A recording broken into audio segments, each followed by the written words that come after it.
बिस्मिल्लाहिर्रहमानिर्रहीम।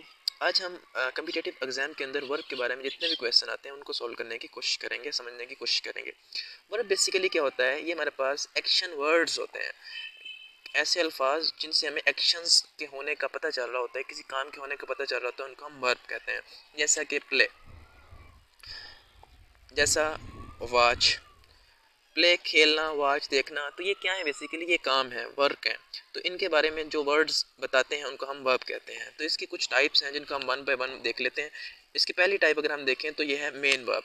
Main verb basically वो verb होता है जो किसी भी सेंटेंस के अंदर काम के होने के बारे में बता रहा होता है। जैसे ही इज़ प्लेइंग क्रिकेट, तो इस सेंटेंस के अंदर ही इज़ प्लेइंग क्रिकेट, तो जो प्लेइंग है ये हमें बता रहा है कि कोई काम हो रहा है। तो इस सेंटेंस के अंदर जो प्लेइंग होगा ये हमारा मेन वर्ब होगा। इसी तरह ही इसकी जो दूसरी टाइप है उसको हम कहते हैं वो है helping verb. Helping verb basically क्या होता है कि ये ऐसा वर्ब होता है जो हमारा जो मेन वर्ब होता है उसको हेल्प आउट कर रहा होता है ताकि जो सेंटेंस का स्ट्रक्चर है वो फॉर्म हो सके। जैसे यही सेंटेंस जो है, ही इज़ प्लेइंग क्रिकेट, तो इस सेंटेंस के अंदर अगर हम देखें तो जो हमारा प्लेइंग था ये हमारा मेन वर्ब था, लेकिन इसके साथ इज लगा हुआ है जो हमारा एज ए हेल्पिंग वर्ब जो है वो काम कर रहा होगा। इसी तरह ही हमारी जो तीसरी फॉर्म है उसको हम कहते हैं लिंकिंग वर्ब। अगर हमारा कोई सेंटेंस है जिसके अंदर कोई मेन वर्ब मौजूद ना हो, यानी कि कोई एक्शन शो नहीं हो रहा हो, तो उसके अंदर जो हम वर्ड यूज़ करेंगे जो उसको लिंक कर रहा होगा उसको हम एज ए कहेंगे कि वो लिंकिंग वर्ब है। जैसा ही इज़ ए बॉय, तो इसके अंदर जो हमारा इज़ है ये as a linking verb act करेगा, ना कि हेल्पिंग वर्ब। अच्छा, यहाँ पे एक बात हमने हमेशा याद रखनी है कि जब भी किसी भी सेंटेंस के अंदर मेन वर्ब मौजूद होगा तो उस सेंटेंस के अंदर जो दूसरा होगा वो हेल्पिंग वर्ब होगा। लेकिन अगर किसी सेंटेंस के अंदर मेन वर्ब मौजूद नहीं होगा तो जो उसके अंदर दूसरा वर्ब होगा वो उसके अंदर हमेशा लिंकिंग वर्ब होगा, लिंकिंग वर्ब। अच्छा, इसकी चौथी जो टाइप है वो हम देखते हैं, वो है हमारे पास मॉडल वर्ब्स। ये हमारे पास कुछ 10 इतने मॉडल वर्ब्स होते हैं, ये वर्ड्स होते हैं जिनको अगर हम लर्न कर लें तो हमारे लिए टेंस के अंदर जो वर्ब की फॉर्म है उसको लगाना बहुत आसान हो जाएगा। ये कौन से, पहले हम इनको देख लेते हैं। इनके अंदर आ जाता है हमारे पास विल शेल आ जाता है, विल से हमारे पास वुड आ जाता है, शेल से हमारे पास शुड आ जाता है। ऐसे ही कैन आ जाता है हमारे पास, कैन से हमारे पास कुड आ जाता है, और ऐसे ही हमारे पास मे आ जाता है, और उससे हमारे पास माइट आ जाता है, और एक और हमारे पास होता है मस्ट होता है, और एक इससे हमारे पास एक ओट होता है। ये हमारे पास कुछ 10 वर्ब्स होते हैं, 10 वर्ड्स होते हैं कि जिनको हम कहते हैं कि ये हमारे मॉडल वर्ब्स होते हैं। अगर ये किसी सेंटेंस के अंदर आए तो फिर उसके लिए हमने किस चीज़ का ख्याल रखना है, ये सिर्फ दो बातों का ख्याल रखना है कि जब भी किसी सेंटेंस के अंदर हमारा मॉडल वर्ब आ रहा हो और हमसे पूछा जाए कि इसके अंदर वर्ब की कौन सी फॉर्म लगानी है, तो उसमें हमने हमेशा फर्स्ट फॉर्म ऑफ वर्ब लगानी है। जैसे कि हमारे पास सेंटेंस आता है he should dash to Lahore, तो इस सेंटेंस के अंदर अगर हमसे कोई पूछता है कि बताएं कि यहाँ पे वर्ब की कौन सी फॉर्म आएगी, फर्स्ट फॉर्म आएगी, थर्ड आएगी, सेकंड आएगी, वट तो इसमें हमेशा याद रखिएगा कि इसके अंदर हमेशा फर्स्ट फॉर्म आएगी, he should go to Lahore, go to Lahore. इसके अंदर हम सेकंड थर्ड फॉर्म नहीं लगाएंगे, क्यों? क्योंकि इसमें हमारा शुड जो है ये हमारा मॉडल वर्ब है, ये लगा हुआ है। और एक बात यहाँ पे जो दूसरी बात हमने याद रखनी है वो ये याद रखनी है कि अगर हमारा सेंटेंस जो है उसके अंदर ऑलरेडी वी थर्ड लगी हो, थर्ड फॉर्म लगी हो, और हमसे पूछा जाए जैसे कि फिल इन द ब्लैंक्स आ जाए, he will dash go to Lahore, तो इसके अंदर हमारे पास कौन सा वर्ड आएगा, तो ही विल, ये हमारा मॉडल वर्ब लगा हुआ है, ठीक है। सॉरी, यहाँ पे अगर हमारे पास थर्ड फॉर्म आ जाए, गोन आ जाए, he will gone to Lahore, तो यहाँ पे हमारा विल मॉडल वर्ब लगा हुआ है और इधर थर्ड फॉर्म लगी है, वी थ्री लगी है, तो इधर हमने हमेशा हैव लगाना है। हमारा कॉन्सेप्ट ये है कि यहाँ ही के साथ हैज़ आना चाहिए था, लेकिन यहाँ पे हमने जो बात जो हमारी एग्जाम्स के अंदर गलती होती है वो यही होती है कि हम इस चीज़ को नहीं नोट करते कि यहाँ पे हमारा मॉडल वर्ब है और साथ हमारे जो है वो थर्ड फॉर्म लगी है। जब भी किसी सेंटेंस के अंदर अगर अकेला मॉडल वर्ब होगा तो हम फर्स्ट फॉर्म यूज़ करेंगे, लेकिन अगर उसके अंदर मॉडल वर्ब और ऑलरेडी थर्ड फॉर्म लगी हो तो हम हमेशा हैव इस्तेमाल करेंगे, कभी भी हैड या हैज़ इसका इस्तेमाल नहीं करेंगे। उसके बाद अगली इसकी जो टाइप है उसको हम कहते हैं ट्रांजिटिव वर्ब।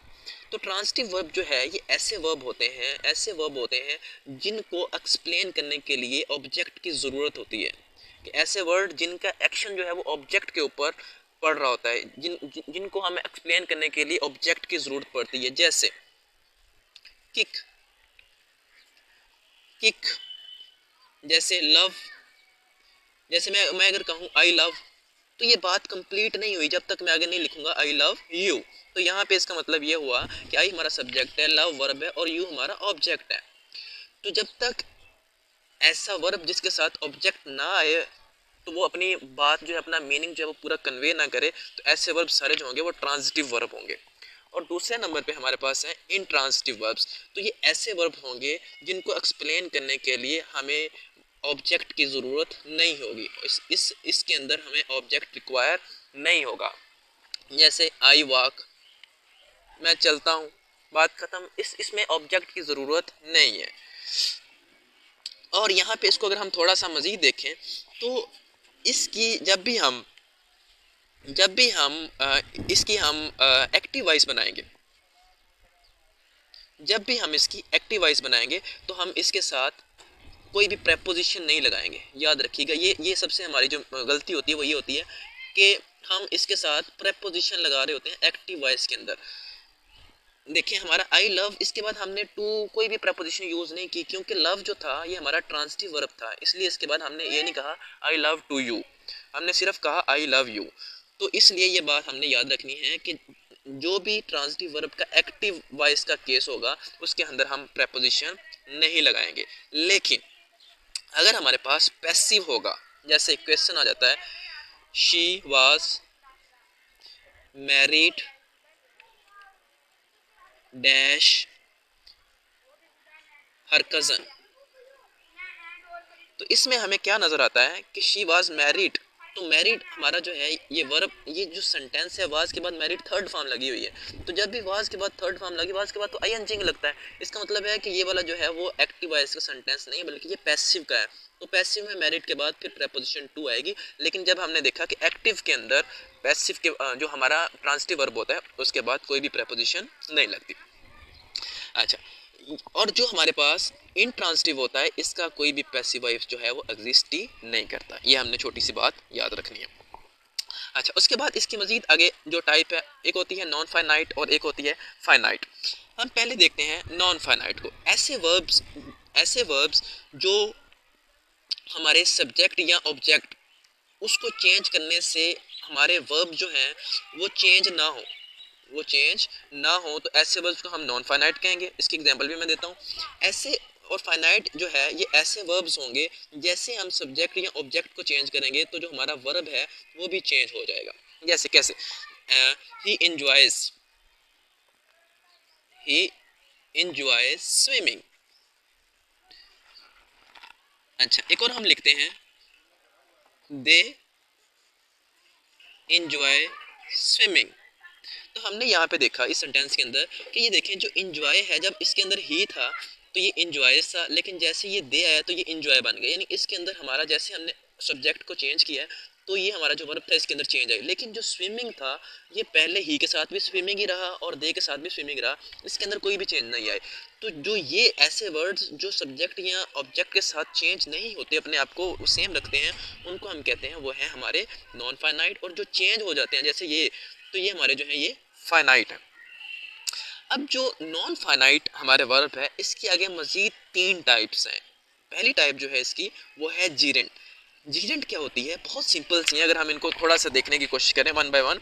अगर हमारे पास किसी सेंटेंस के अंदर वर्ब की फर्स्ट फॉर्म लगी हो और उसके साथ आईएनजी इंग आ रहा हो, फर्स्ट फॉर्म वर्ब की लगी और उसके साथ आईएनजी इंग आ रहा हो और ये रोल प्ले कर रहा हो सब्जेक्ट या ऑब्जेक्ट का, तो इसको हम कहेंगे वो है जीरेंट।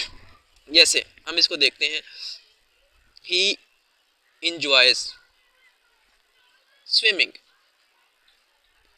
तो स्विम जो था ये बेसिकली वर्ब था, लेकिन इसके साथ हमने क्या लगाया, आईएनजी इंग लगाया, तो ये क्या बन गया स्विमिंग। और यहाँ पे ये एज एन वर्ब नहीं बल्कि ऑब्जेक्ट रोल प्ले कर रहा है, तो ये हमारा जीरेंट कहलाएगा। जैसे अगर हम कह दें एक और इसकी अगर हम एग्जांपल ले लें जो कि बड़ी सादा सी एग्जांपल है, teaching is a good profession, या teaching is good for health, या teaching is a good profession कर लेते हैं। तो देखें जो टीचिंग है यहाँ पे ये एज ए वर्ब नहीं आ रहा बल्कि एज ए जीरेंट आ रहा है, टीच और उसके साथ आईएनजी लगा हुआ है, तो ये एज एन सब्जेक्ट भी है और जो सब्जेक्ट आ रहा हो या ऑब्जेक्ट आ रहा हो तो उसको हम कहेंगे वो है जीरेंड। दूसरा जो है इसके अंदर इन्फिनिटिव, जो नॉन इन्फिनिटिव जो हमारा वर्ब होता है उसकी जो दूसरी टाइप है वो है इन्फिनिटिव। अगर हमारा जो वर्ब है उसके साथ टू हो और साथ वर्ड की फर्स्ट फॉर्म हो, वर्ब की फर्स्ट फॉर्म से पहले टू आ रहा हो और ये जो चीज़ बने ये रोल प्ले कर रही हो सब्जेक्ट या ऑब्जेक्ट का, तो उसको हम कहेंगे वो है इन्फिनिटिव। जैसे आई लाइक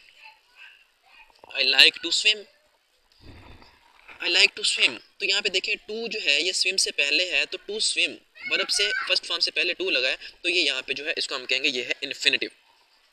अच्छा, एक और होता है, एक और इन्फिनिटिव की टाइप होती है, उसको हम कहते हैं बेयर इन्फिनिटिव।